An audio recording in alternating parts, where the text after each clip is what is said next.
ഇന്ന് നമുക്ക് നമ്മുടെ അതിഥിയായി എത്തിയിരിക്കുന്നത് ന്യൂയോർക്ക് സ്റ്റേറ്റ് സെനറ്ററായി രണ്ടാമതും തെരഞ്ഞെടുക്കപ്പെട്ട കെവിൻ തോമസ് ആണ്. ഒരുപക്ഷെ മലയാളികൾക്ക് എല്ലാ കാലത്തും അഭിമാനിക്കാനായിട്ട് ന്യൂയോർക്കിലെ മലയാളികൾക്ക് എന്നല്ല, അമേരിക്കയിൽ ജീവിക്കുന്ന എല്ലാ ഇന്ത്യൻ മലയാളികൾക്കും ഒരു അഭിമാന പാത്രമാണ് കെവിൻ തോമസ്.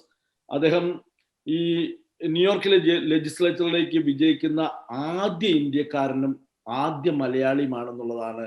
എന്ന് വെച്ചാൽ ലൈക്ക് മറ്റേ എവറസ്റ്റ് കീഴടക്കിയ ആദ്യ ആള് പോലെ. It's very hard to you know. ധാരാളം എത്നിക് ഗ്രൂപ്പുകളുള്ള അമേരിക്കയില് വളരെ ന്യൂനപക്ഷമാണ് ഇന്ത്യക്കാർ, അതില് മലയാളികൾ. പറയുമ്പോൾ മലയാളികൾക്ക് വലിയ ഇതുണ്ടെങ്കിലും എണ്ണത്തിൽ നമുക്ക് അതിന് മാത്രം വലിയ ഇതില്ല. അങ്ങനെയുള്ള ഒരു സ്ഥലത്ത്, അതും മലയാളികളോ ഇന്ത്യക്കാരോ അധികം ഇല്ലാത്ത ഒരു പ്രദേശത്തെ സെനറ്ററായി തിരഞ്ഞെടുക്കപ്പെട്ട ആളാണ് കെവിൻ തോമസ്. അതുകൊണ്ടാണ് ഞാൻ പറഞ്ഞത് എല്ലാ മലയാളികൾക്കും ഒരു അഭിമാനത്തിന്റെ കാര്യമാണ് കെവിൻ തോമസിനെ കുറിച്ച് പറയുന്നത്. അത് മാത്രമല്ല, അദ്ദേഹം കഴിഞ്ഞ ആദ്യ തവണ തെരഞ്ഞെടുക്കപ്പെട്ടപ്പോൾ മുതൽ US commission on civil rights New York state advisory committee അംഗം കൂടിയാണ് അദ്ദേഹം. അങ്ങനെ ഉന്നതമായ സ്ഥാനങ്ങളിലേക്ക് നടന്നു കയറുന്ന ഒരു അഭിഭാഷകൻ, ഒരു അറ്റോർണി കൂടിയായ കെവിൻ തോമസ്. മറ്റൊരു പ്രത്യേകത പ്രിയപ്പെട്ട പ്രേക്ഷകരോട് എനിക്ക് പറയാൻ ആഗ്രഹിക്കുന്നത്, അമേരിക്കയിൽ ജീവിക്കുന്ന രാഷ്ട്രീയ പ്രവർത്തകരില്, മുഖ്യധാര പൊളിറ്റീഷ്യൻസില് വളരെ ചുരുക്കം പേരാണ് പാവങ്ങൾക്ക് വേണ്ടി എന്തെങ്കിലുമൊക്കെ ചെയ്യുന്നതായിട്ടുള്ളൂ. ഇദ്ദേഹം കെവിൻ തോമസ് ന്യൂയോർക്കിലെ ബ്രോൺസിലുള്ള ധാരാളം പാവപ്പെട്ട മനുഷ്യർക്ക് വേണ്ടി പ്രവർത്തിക്കുന്ന, ദശാബ്ദങ്ങളായി പ്രവർത്തിക്കുന്ന ഒരു ആളാണ്. അദ്ദേഹത്തിന്റെ രാഷ്ട്രീയ വരവ് തന്നെ ഈ പാവപ്പെട്ടവരോടുള്ള സമീപനം കൊണ്ട് വളരെ ശ്രദ്ധേയമാണ്. അതുകൊണ്ട് കൈരളി TVയെ സംബന്ധിച്ചിടത്തോളം ലോകത്തെമ്പാടുമുള്ള മലയാളികൾക്ക് ആത്മാഭിമാനത്തോടുകൂടി വളരെ സന്തോഷത്തോടുകൂടി ഞങ്ങൾ പരിചയപ്പെടുത്തുന്ന ഒരു പൊതുപ്രവർത്തകനാണ് കെവിൻ തോമസ്. കേരളവുമായിട്ട് അദ്ദേഹത്തിന് നല്ല ബന്ധമുണ്ട്. അദ്ദേഹത്തിന്റെ പപ്പായും മമ്മിയും കേരളത്തില് റാന്നിയിലും തിരുവല്ലയിലും ഉള്ളവരാണ്, രണ്ടുപേര്. കെവിൻ തോമസ് ജനിച്ചത് ദുബായിലാണെങ്കിലും ഒരു മലയാളി സാമീപ്യം കൊണ്ടും ഒക്കെ ഒരു എല്ലാ അർത്ഥത്തിലും ഒരു മലയാളി സുഹൃത്താണ്. ഇവിടെ ജീവിച്ചിരിക്കുന്ന ഇന്ത്യക്കാർക്ക് എപ്പോഴും ഏതാവശ്യത്തിനും ബന്ധപ്പെടാവുന്ന ഒരു ആളാണ് കെവിൻ തോമസ്. കെവിൻ, ഈ തെരഞ്ഞെടുപ്പ് കെവിന് ഒത്തിരി പറയാനുണ്ടായിരിക്കും. ഈ രണ്ടാമത്തെ ഈ തെരഞ്ഞെടുപ്പിനെ കുറിച്ച് നമുക്ക് അവിടെ തുടങ്ങാം. എന്തായിരുന്നു ഈ തെരഞ്ഞെടുപ്പിന്റെ ഒരു പ്രത്യേകത? Well, it's one of the most important elections of our lifetime. And I know many politicians say that about other elections, but this time around, it was very different, given that we were living through a pandemic and our way of life has changed. And we also were in the midst of a presidential election that would basically define our American way of life for the next decade or so. So this was something that we could not take for granted anymore.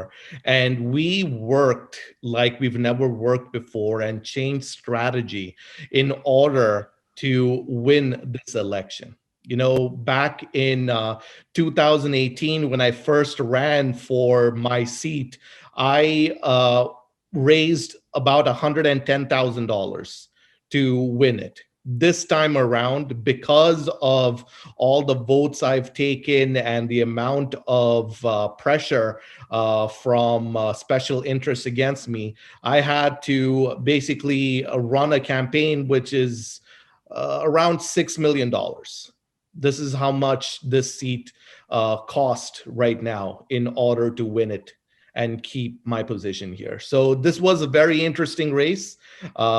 We had the highest turnout, record-breaking turnout for early voting for election day and record-breaking absentee ballots that were sent to the Board of Elections. And unlike other states, here in New York, you're only allowed to open those absentee ballots a week after elections have ended, so that whoever sent it on election day, there is time for those ballots to reach the appropriate Board of Elections. So that's what took so long for my victory to be announced. Oh great. Kevin അത് പറഞ്ഞ അനുസരിച്ച് വലിയ funding ഇപ്രാവശ്യം വേണ്ടിയിരുന്നു. കാരണം because of ഭയങ്കര മത്സരമുണ്ടായിരുന്നു. പിന്നെ Kevin തോമസിനെ രണ്ടാം പ്രാവശ്യം പരാജയപ്പെടുത്താനായിട്ട് വലിയ വലതുപക്ഷ ഗ്രൂപ്പുകളുടെ വലിയ സമ്മർദ്ദവും വലിയ ഫണ്ടിങ്ങും ഉണ്ടായിരുന്നു എന്ന് എനിക്കറിയാൻ കഴിഞ്ഞു. അപ്പോൾ മത്സരം കൂടുതൽ കടുത്ത രീതിയിലേക്ക് വന്നു. തെരഞ്ഞെടുപ്പിന്റെ ആദ്യ കൗണ്ടിങ്ങിലൊക്കെ അല്പം പിന്നിലായിരുന്ന കെവിൻ പിന്നീട് അങ്ങോട്ട് ഇലക്ഷന്റെ ഈ absentee vote and yearly vote plus postal vote count ചെയ്തപ്പോഴാണ് ലീഡിലേക്ക് എത്തിയത്. ഒരുപക്ഷെ ഈ 2018 ഇലക്ഷൻ സ്ട്രാറ്റജിയിൽ നിന്ന് എന്ത് വ്യത്യാസമായിരുന്നു താങ്കൾ ഇപ്രാവശ്യത്തെ ഇലക്ഷനിൽ കണ്ടത്? എതിരാളി എങ്ങനെയായിരുന്നു? Well, again, in my 2018 election, I was going up against a Republican incumbent who was in office for close to 4 decades. So he was, one of the most powerful Republicans in the state. He knew policy. He's done a lot of things for the area, but he was over 70 years old. Been there for a very long time, and took advantage of the fact that he's never been really challenged. So this time around, they put another 70-year-old against me. And he was just part of the machine politics here, which is, hey, you go run in that seat. You don't really need to have any sort of policy ideas. Just do what I tell you to do. And that's what he did. His entire campaign was about all the negatives. He didn't have one positive, and people understood that we don't need another 70-year-old in this seat. You need someone who's young and who's got a different perspective in life, and who comes from a background that is similar to the demographics here in this district. അതിനെ തുടർന്നൊരു ചോദ്യമുള്ളത്, എന്തായിരുന്നു ഈ police benevolent association വളരെ dedicated ആയിട്ട് കെവിനെ തോപ്പിച്ചടങ്ങുന്നതും ധാരാളം fund ചെലവായിട്ട് ഞാൻ എവിടെയോ വായിക്കാനിടയായി. Is it true? Yes, the NYPD's union put in $1 million against me in racist ads to try and unseat me because I voted on a bill to repeal something called 50A here in New York. So a couple of months ago, we had an unfortunate incident in another state where an African-American suspect was murdered by police officers. And police accountability was long overdue here in New York. We saw a lot of protests. We saw a lot of police officers that were not really being disciplined for misconduct. So what the repeal of 58 does is it allows the public to see the disciplinary record of a police officer. So that there's transparency here and accountability. So if there's a complaint filed against a police officer, we will know whether there's been any sort of disciplinary action taken against the individual. Before the repeal of this law, there was no such remedy. So this opened things to the public. I, along with 39 other senators, voted in the same way. But I'm the only one who they wanted to take out. So good for me. I won, but they lost $1 million. Right. അത് വലിയ വിജയം തന്നെയാണ്. കാരണം ഇങ്ങനെ ഒരു group നമ്മളെ തോൽപ്പിക്കാനായി funding നടത്തിയപ്പോ അതിനെ അതിജീവിച്ച് ജയിക്കുക എന്ന് പറഞ്ഞാൽ അതൊരു വലിയ ഒരു നമുക്കൊരു ആത്മവിശ്വാസം തരുന്ന കാര്യം തന്നെ. Great, thank you for your appreciating your work on like that. ഇതൊരു സാധാരണ മനുഷ്യർക്ക് വേണ്ടിയുള്ള ഒരു പോരാട്ടമാണല്ലോ. അതും പോലീസിനെ NYPD അവരെ ഹർട്ട് ചെയ്യുന്ന രീതിയിൽ അല്ലെങ്കിൽ അവരെ കൂടുതൽ നീതി ഉള്ളവരായി മാറാൻ വേണ്ടി ചെയ്യുന്ന പ്രവർത്തനങ്ങൾക്ക് മറ്റു സമൂഹം നമ്മളെ അംഗീകരിച്ചു എന്നുള്ളതാണ് യഥാർത്ഥത്തിൽ അതിൽ നിന്നുണ്ടായത്. വലിയൊരു കാര്യം തന്നെയാണ്. നിഷ, ചോദിക്കൂ. So Kevin, I have a few questions for you about the priorities that you had back in 2018 versus what your priorities are for your second term. So could you tell us a little bit about what your accomplishments were from your first term? Sure. So prior to running for the elected position, you have Joe's talk about my prior life, which was being a legal services attorney in the Bronx, where I defended individuals when they get sued over student loans, credit card debt, etc. And I saw after the Trump administration took over that student loan servicers like Sallie Mae, for example, they were not really being transparent with student loan borrowers when it comes to repayment plans. Those of us who pay student loans every single month understand it is crucial to be on a certain plan or you pay more interest than you should. So because Betsy DeVos and the education department were not really enforcing their own policy, that's one of the reasons why I ran in 2018. So one of my first priorities as chair of the Consumer Protection Committee, which is a committee that oversees the welfare of close to 20 million people here in New York, was to push forward with a bill to license student loan servicers in this state. So now, instead of looking to the federal government and Betsy DeVos to enforce policy, we have the state, the Department of Financial Services here in New York, that can, one, audit the student loan services like Sallie Mae. They can take action if they've broken policy. Their license can be pulled. They can be fined. So this is something that I did in the first 3 months of being in office in 2019.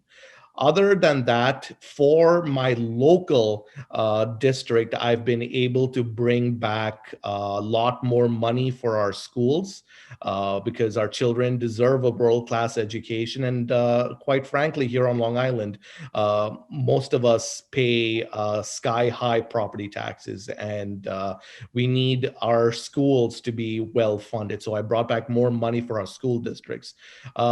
And we also have an issue with our water supply here on Long Island. Unlike New York City, where you get the water from the mountains, here on Long Island, we have underground reservoirs called aquifers, and they are being contaminated with nitrogen. So I was able to secure money to clean the water and secure funding for the water infrastructure, among many others.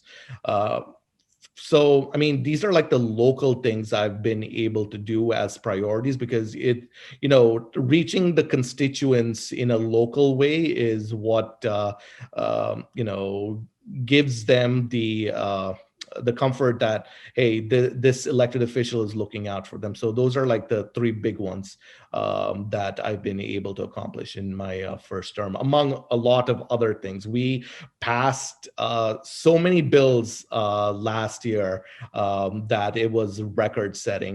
We did everything from protecting our environment by banning plastic bags. We were able to fund veterans programs. We were able to secure more funding for our infrastructure. So there's so much that we did here in New York.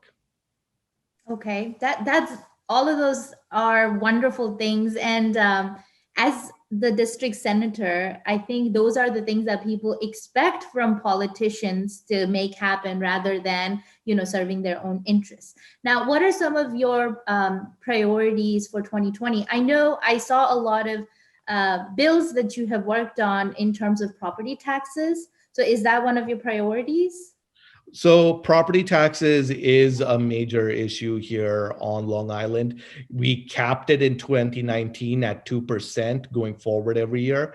But the top priorities right now, because of the pandemic, we need to be focusing on helping our economy recover. Here in New York State, because of the shutdown, we are projected to lose anywhere between 15 and 20 billion dollars. So we need to find a way for our economy to recover, because that money that we are losing in revenue is going to go towards schools and local districts. So if we don't have that money, there are going to be cuts. So that is going to be one priority. Second priority is to make sure our small businesses recover. A lot of our restaurants, a lot of our small businesses have shut down permanently or are on the verge of shutting down permanently. So we need to find a solution for them. Third, there are a lot of families here that lost jobs. They can't pay their rent, they can't pay their mortgage. And we have a situation that the richest country in the world should not have, and that is food insecurity. I have not seen lines this long for food ever. I'm seeing that in my district. I'm seeing that across the country. And I need to make sure that these individuals get their unemployment checks and also make sure they have food to eat. Those are my priorities right now for the next session. That's wonderful. I also saw that as part of Thanksgiving, you and I think it is the Nassau County is providing Thanksgiving baskets. Yes. That's wonderful. So congratulations on taking that up and making the season a little bit brighter compared to, what it would have been if this weren't a pandemic. Absolutely. There's a lot of need out there, even before COVID struck, and now after it has struck, it's horrible. And we need to make sure that people are well fed. ഇതിനെ തുടർന്നൊരു ഇടയ്ക്ക് പറഞ്ഞ രണ്ട് കാര്യങ്ങൾ. ഒന്നാമത്തെ കാര്യം, you could say that ഈ കോവിഡിന്റെ ഒരു കാര്യം ഇടയ്ക്ക് നമ്മൾ ചോദിക്കുന്നത്, in the beginning March 1st ന്യൂയോർക്കിൽ കോവിഡ് കണ്ടത്. ആഫ്റ്റർ ദാറ്റ് നമുക്ക് all over America little back, same thing ന്യൂയോർക്കിൽ തന്നെ വളരെ പ്രശ്നമുണ്ടായി. അപ്പോഴ് താങ്കളൊരു സെനറ്റർ ആയിരുന്നു. ആക്ച്വലി ശ്രദ്ധിച്ചോ എന്ന് എനിക്കറിയില്ല, ഈ മെട്രോയിൽ യാത്ര ചെയ്ത് ധാരാളം പേർക്ക് കോവിഡ് ഉണ്ടായി. Why should you stop that metro in A particular times that? Same thing ഇപ്പോൾ ഒരു സൂചന കണ്ടു, ന്യൂയോർക്ക് സിറ്റിയിൽ നിന്ന് ധാരാളം ആൾക്കാർ സബർബൻ ഏരിയയിലേക്ക് മൂവ് ചെയ്യാന്ന്. What is the reason on that? Is there any defunding, the പോലീസിന്റെ ഡീഫണ്ടിങ് ആണോ കാരണം, ഓർ കോവിഡിന്റെ ഒരു അഫക്റ്റ്, ഒരു ഇമ്പാക്ട് സിറ്റിയിൽ ഉണ്ടായോ? What is the reason on that? There are a number of reasons for people leaving New York City for the suburbs. I mean, one is obviously because of COVID. It was a red zone there. There were a lot of people catching COVID, and in the beginning, it was really bad. So a lot of those who had means of leaving the city did. They moved to upstate New York, or they moved to Long Island looking for places where there is that population is not as consolidated as it is in New York City. And that's part of it. I mean, they wanted to move to a place where the rates are a lot lower. Out here on Long Island, it was never as bad as New York City was, but it was bad. But it just, the positive rate was not as high. But we did lose a lot of people. A lot of families lost a lot of loved ones, and people lost their jobs. And we have the same issues, but it was more pronounced in the city.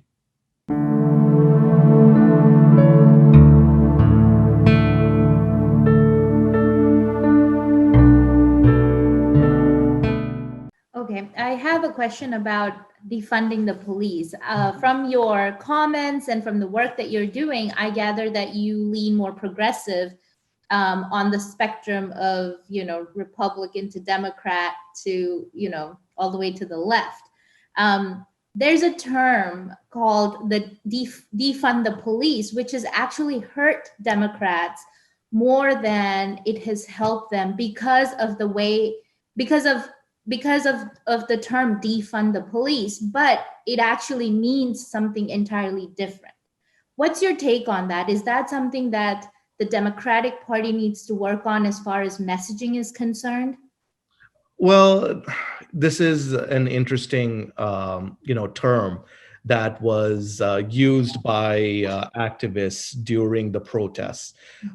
Why did they say that? They said that because there are social programs out there that need funding. And I'll tell you this, when police go out there to try and fix social problems, societal problems like homelessness, mental health, drug addiction, they don't really have the resources or the intellectual know-how to try and help with that situation. That's why crime prevention and all these societal problems, police need programs that deal directly to the problem that they are trying to fix. So the homelessness problem, police should not interfere in the homelessness situation because they don't know how to. That's why you need social workers to go out there and help with that situation. And how are you going to get social workers? You need to fund those programs so that them and the police can work hand in hand in solving this problem. With the police, if the only tool on your belt is a hammer, everything looks like a nail. So based off of that, you have a lot of activists calling for that. Here in my district, here in Nassau County, I was able to fund two of my police departments. One, the Nassau County Police, I was able to fund them with $1 million to purchase equipment. Same thing with the Village of Hempstead Police. I was able to fund them with close to $900,000 in funding to help them purchase equipment to fight crime. At the same time, what the New York City PBA did was they pushed out a lot of false narratives about me, saying that I'm trying to defund the police and I have increased crime, which was completely untrue. Here in Nassau County, crime was down 8%, and Nassau County was rated the safest county in the United States. And this is not over some poll, but this is over data. Now, what you saw during the election was a police department that did not tell their members that they were going to use $1 million outside of the city. That's something that the members of the NYPD should ask the union leaders why they spent that money. And there needs to be accountability there. Absolutely. But my question is in regards to the actual term defunding the police. How is that message? That message is getting distorted when it goes to Republicans or people on the more conservative side, who then think that the Democrats are attacking the police, but that's not the case. Just like you mentioned, we're talking about social programs and improving the services and taking off the burden off of the police and providing more social services. So how is that message? How are you dealing with your colleagues across the aisle on dealing with issues like this, where defunding the police is not actually what what you're talking about, it's a completely different thing. So I'll tell you this, here being a state senator, I do not have any sort of say in defunding local police departments, right? So the Nassau County Police is under the umbrella of the Nassau County Executive. So if the Nassau County passes a budget, I do not have a say in the budget for Nassau County. I have a say in the budget for New York State. Same thing with the NYPD. That's on the city council in New York City. I have no say in any sort of their budget talks. So the defund the police, yes, that has turned into a derogatory term in certain parts of the United States, but voters have been smart so far here in New York. When that term was used and law enforcement said these politicians here are trying to defund them, voters actually did their homework and they looked to see whether they actually did that and saw that they didn't. And there wasn't an issue.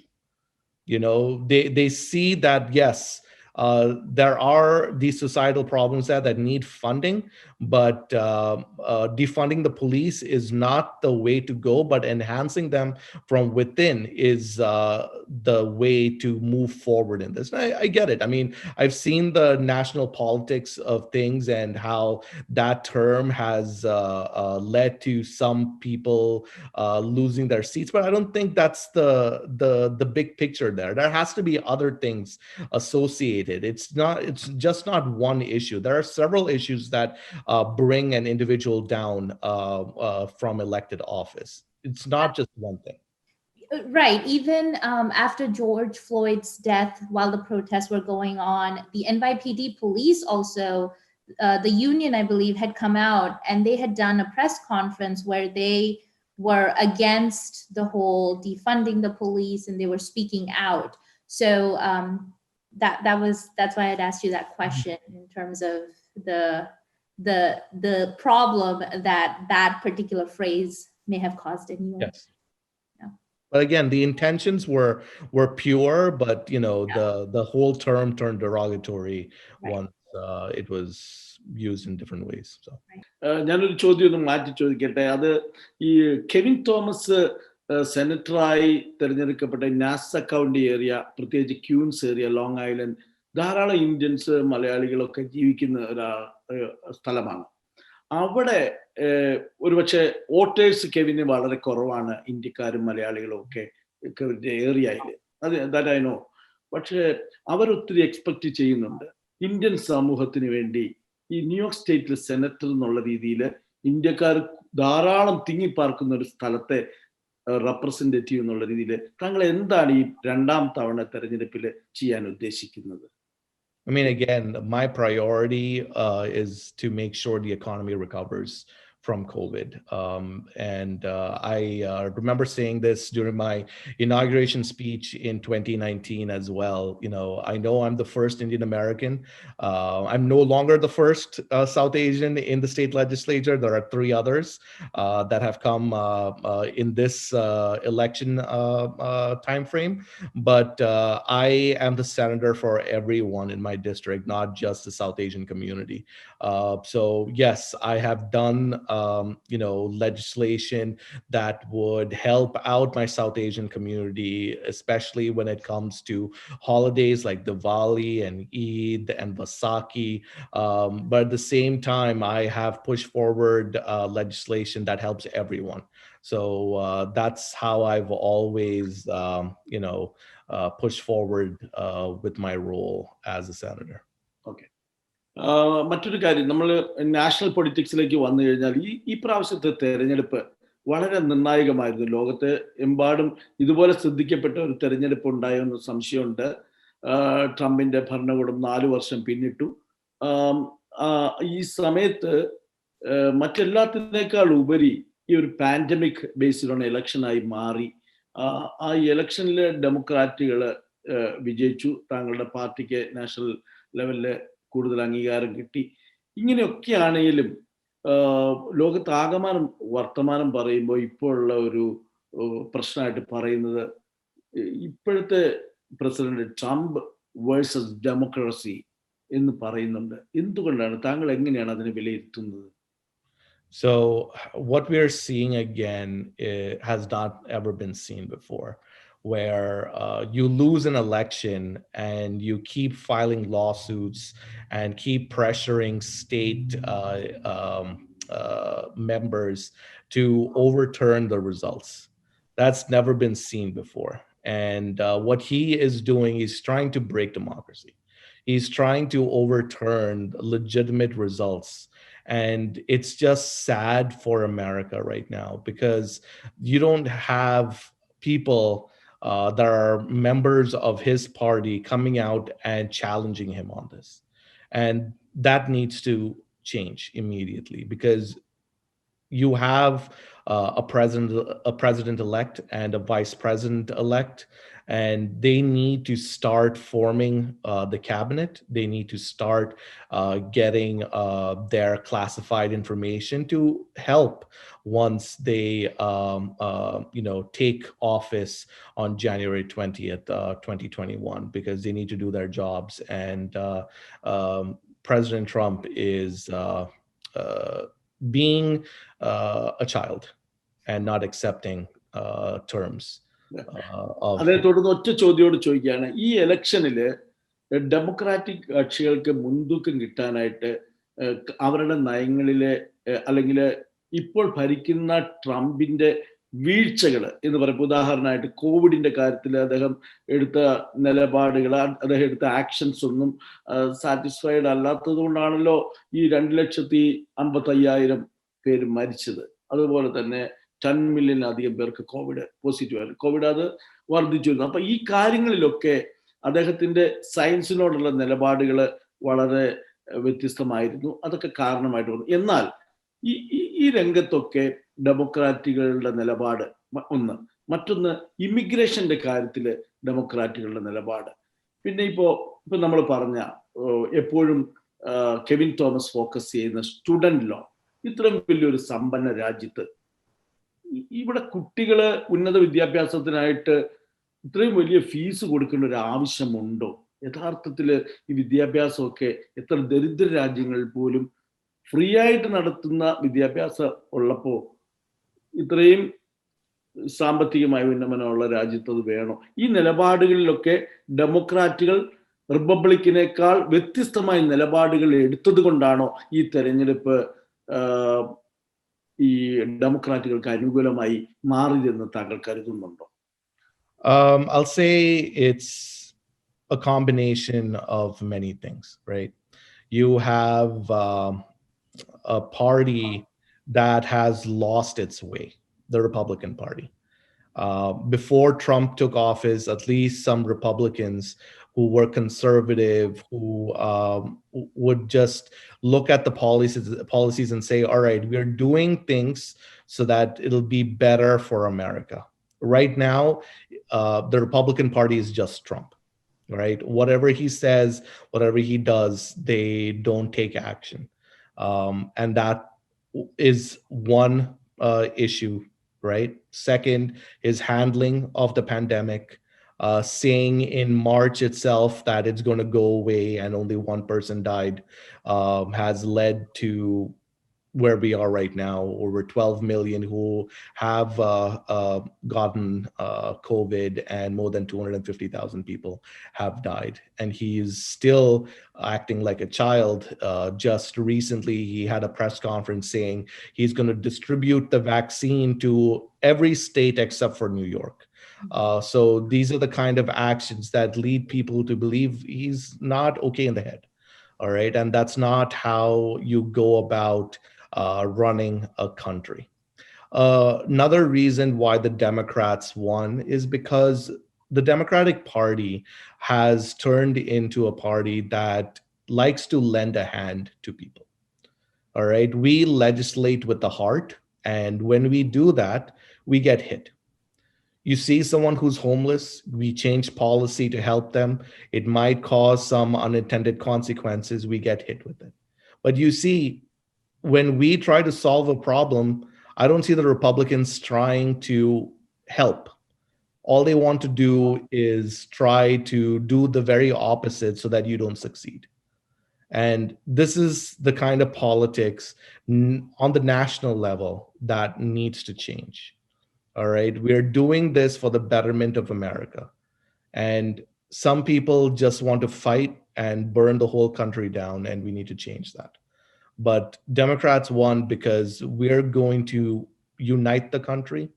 We have brought about change, and this country needs healing. Because for the past 4 years, every single day, getting breaking news alerts that Trump is doing this and Trump is doing that needs to change.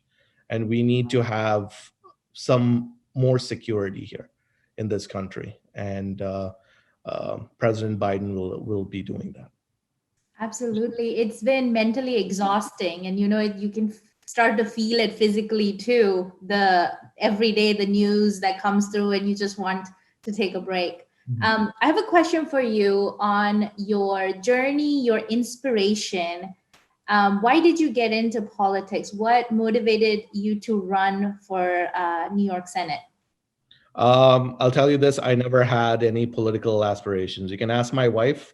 When I was dating her, if I told her I was going to run for elected office, I don't think she would have married me. All right. So that's one. I didn't have those kind of political ambitions. But as a legal services attorney working in the poorest congressional district in the country, you see things that you want to change.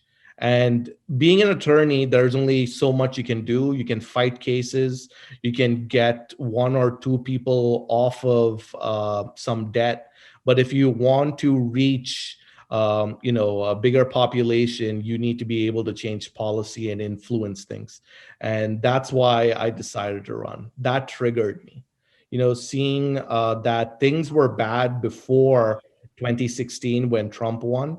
And once Trump got into office, his self-serving and putting a big interest over the common man triggered me into running for office. I don't come from a political family.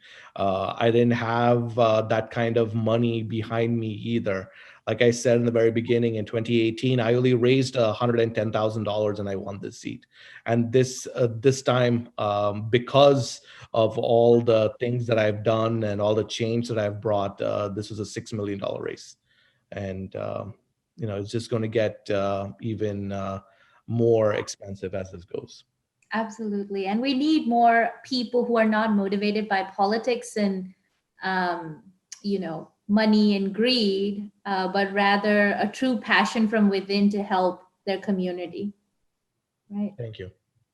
So congratulations on winning for a second time and bringing forth so many changes. Thank you. Thank you. There's a lot more that needs to be done, and I'm looking forward to going back into session soon. ഒരു curiosity കൊണ്ട് ചോദിക്കുകയാണ്, why you are staying in Bronx side to the Nassau County? You work on before in Bronx, and why should you go there in Nassau County? No, I live in Nassau County. Or you live in Nassau County, but you work mostly for the have-nots in Bronx area. That's why my question. Yeah, so like right out of law school, after I passed the bar, that was my first job. So I had that job till 2018 when I resigned to run for office. I always lived in Nassau County. And that's why, I am a senator from Nassau County, because you got to run from where you live.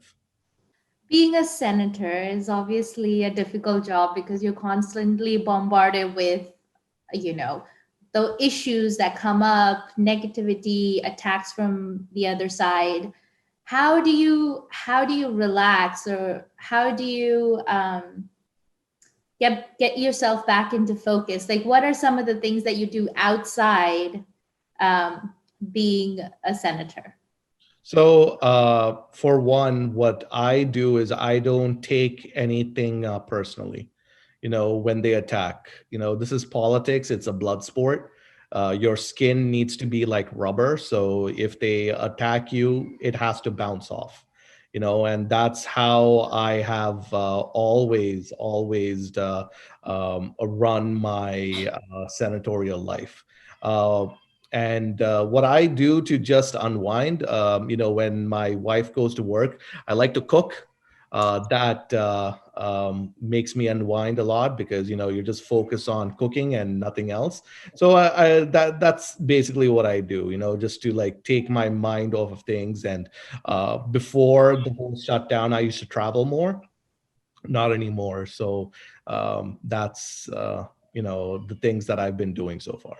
Okay, very good. മറ്റൊരു last question ഞാൻ എൻ്റെ ഭാഗത്തു നിന്ന്, അത് ഈ കെവിന് എപ്പോഴാണ് Kerala ഗവൺമെന്റുമായിട്ടൊന്ന് contact ചെയ്ത് ന്യൂയോർക്കിനെയും കേരള ഗവൺമെന്റിനെയും കൂടി ഒന്ന് കോർഡിനേറ്റ് ചെയ്ത് ഏതെങ്കിലും തരത്തിലുള്ള ഇപ്പോൾ ടൂറിസം, ലൈക്ക് എഡ്യൂക്കേഷൻ, ഏതെങ്കിലും തരത്തിൽ കേരളത്തിന് കെവിൻ്റെ ഒരു സഹായം കിട്ടുമോ?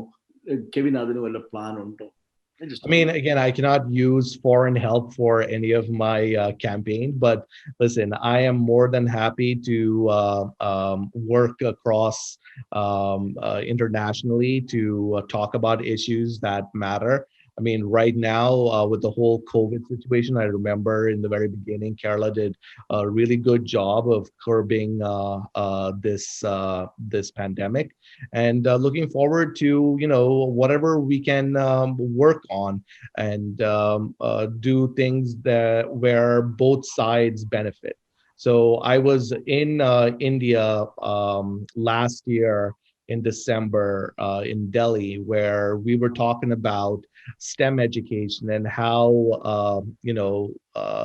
what is done in India can be brought here to the US, and what is done here in the US can be brought to India to advance our cultures and our students. So it's something along those lines. We are more than happy to collaborate and do and go forward from there.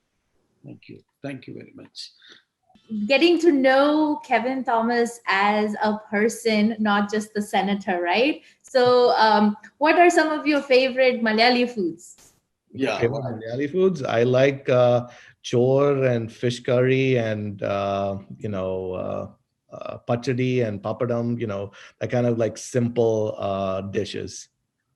Kevin, which movie actor you like? Mammootty, Mohanlal, Prithviraj? Last time someone asked me this question, I got into trouble. So I'll just say I like both Mohanlal and Mammootty. I know Mammootty did a nice little video for me a couple of months. Right. I remember that. Mammootty is our channel head in Khairati TV. You know that? Yeah, Mammootty and Dulquer. Tell him I say hi. Although I have. Yeah, right. Yeah. I just want, so you both, everybody, you like that. You watch Malayalam movies too, is that right? Yes, absolutely. Listen, I grew up in Dubai, watched a lot of Mohanlal, Mammootty movies and played along with their lines and everything. So yeah, I love watching movies and just experiencing the Malayalam culture. ഞങ്ങൾക്ക് വലിയ സന്തോഷമുണ്ട്. കെവിന് wife Rincy, is right? Yes. Rincy മോള്, അത് മോനോ? Mola. Leila. What's her name? Leila. Okay, എല്ലാവരോടും wishes പറയണം, പപ്പ മമ്മിയോട് പറയണം. Thank you. Lot of people, audience are like you. ഫ്യൂച്ചറിൽ ഞങ്ങള് ഒരു അമേരിക്കൻ മെയിൻ നാഷണൽ പൊളിറ്റിക്സിൽ കെവിനെ കാണാൻ ആഗ്രഹിക്കുന്നു. ഞങ്ങളുടെ national politics. Maybe a little higher up in state government. Right. You could do that. Let me try to help out my state first, and I'll go. Governor agum. That's okay. You could in a long way. Kamala Harris പറഞ്ഞ് ഞങ്ങൾ ഓർക്കുന്നു, ഒരു കുഞ്ഞിനോട് ആർക്കും ആകാം ഇതൊക്കെ, ഇവിടെ വരുന്ന എല്ലാവർക്കും അതിനുള്ള അവസരങ്ങളുണ്ട്. നിങ്ങളൊക്കെ ആ വഴിയിലൂടെ നടന്നു പോകുന്നത് പുതിയ തലമുറയ്ക്ക്. അല്ലെങ്കിൽ ഇപ്പോ സ്റ്റോണി ബ്രൂക്ക് യൂണിവേഴ്സിറ്റിയിൽ നിന്ന് ഒരു ക്വസ്റ്റ്യൻ എനിക്ക് വരുമോ, ജസ്റ്റ് സോ ദാറ്റ് ഫയർ, അവർക്ക് ആവശ്യമുണ്ട് കെവിനെ കുറിച്ചൊരു concern, because you always work with student loan, അപ്പൊ പുതിയ തലമുറ കെവിനെ വാച്ച് ചെയ്യുന്നുണ്ടെന്നുള്ളതാണ് ഒരു സന്തോഷമുള്ള കാര്യം. കെവിൻ ഒരു തുടക്കക്കാരനാണ്. പുതിയ ഇന്ത്യൻ സമൂഹത്തിലെ പുതിയ കുട്ടികള് രംഗത്ത് വരണം, അമേരിക്കൻ പൊളിറ്റിക്സിൽ വലിയ മാറ്റങ്ങൾ ഉണ്ടാക്കണം ഈ സമൂഹത്തിന്. ഈ മുമ്പോട്ടുള്ള പ്രവർത്തനങ്ങൾക്ക് കെവിന്റെ ഫാമിലിയോടുള്ള നന്ദി ഞങ്ങൾ അറിയിക്കുന്നു. അവര് ഒത്തിരി കെവിന്റെ കൂടെ നിന്നിട്ടുണ്ട്. റിൻസി എസ്പെഷ്യലി, മോള് പപ്പായും മമ്മിയും എല്ലാവരോടുമുള്ള നന്ദി ഞങ്ങൾ കൂടി അറിയിക്കുകയാണ്. ഈ തെരഞ്ഞെടുപ്പ് പോരാട്ടത്തിൽ കഴിഞ്ഞ വർഷത്തേക്കാൾ വലിയൊരു മത്സരത്തെ നേരിടാൻ കെവിന് ഇടവന്നു. ആ മത്സരത്തിൽ അവസാന സമയത്ത് ജയിക്കാനായിട്ട് കഴിഞ്ഞു. എപ്പോഴും ഡെമോക്രാറ്റിന്റെ വോട്ടിങ്ങിനെ കാത്തിരിക്കുകയാണ് അവസാന സമയത്തേക്ക് വേണ്ടി. തെരഞ്ഞെടുപ്പിന്റെ എണ്ണിക്കൊണ്ടിരിക്കുമ്പോഴൊക്കെ ഡെമോക്രാറ്റ്സ് പുറകിലായിരുന്നു. ബൈഡന്റെ കേസും അത് തന്നെ ആയിരുന്നല്ലോ. അത് കഴിഞ്ഞാണ് പിന്നെ വോട്ടുകളെല്ലാം ശരിക്കും അതൊരു വലിയ കാര്യമാണ്. ജനങ്ങൾ വലിയ പ്രതീക്ഷയോടുകൂടി കാത്തിരിക്കുന്നു. നിങ്ങൾക്ക് വേണ്ടി ഞങ്ങൾ സൂക്ഷിച്ചിട്ടുണ്ട് എന്ന് പറയുന്നത് പോലെയാണ് അമേരിക്കയിലെ ഡെമോക്രാറ്റുകളോട് ജനങ്ങൾ ആവശ്യപ്പെടുന്നത്. കെവിന്റെ പ്രവർത്തനങ്ങൾക്ക് ഒരിക്കൽ കൂടി നന്ദി പറയുന്നു. കൈരളി ടിവിയോട് ഇങ്ങനെ ഒരു അഭിമുഖം തന്നതിന് ഞങ്ങളുടെ നന്ദി അറിയിക്കുന്നു. Thank you very much. Thank you for all the support and encouragement. And I will do everything I possibly can to make the Malayali community proud. And again, thank you so much for all the prayers. Nisha, anything to say?